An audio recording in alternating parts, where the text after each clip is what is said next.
If you work in a company with stock, you probably know this pain.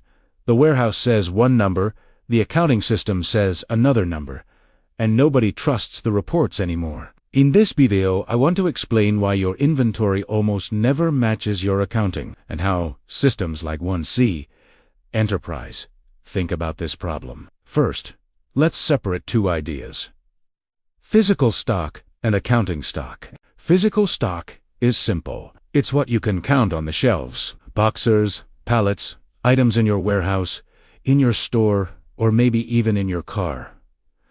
Accounting stock is different. It's what your system says you should have, based on documents, purchase orders, goods, receipts, sales invoices, write-offs, and adjustments. The key point is this: accounting systems don't see reality. They only see documents. If a document is missing, wrong, or entered on the wrong date, your accounting stock will slowly drift away from your physical stock. For example, imagine this simple story. On Monday, your supplier delivers 100 units of a product. The warehouse receives it, but nobody enters the receipt into the system. On paper, in accounting, you still have 0 units. In reality, the boxers are already on your shelves. On Wednesday, you sell 30 units to a customer. The sales invoice is entered into the system. Now, the system thinks you're at -30, while the warehouse physically has 70 units left. Nothing magical happened. The system is just doing the math on the documents it knows about. Platforms like 1C,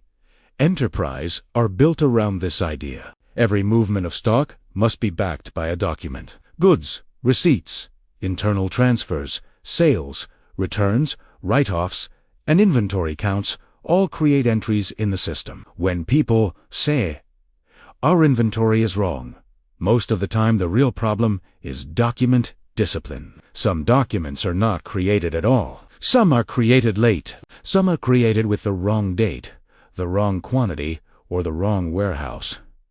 So, how do you fix this? First, make sure every real-life action has a matching document in the system. If something arrives, there must be a receipt. If something leaves, there must be a sales document or a write. Second, use regular inventory counts. In systems like 1C, you can enter an inventory count document that compares the physical stock with the accounting stock.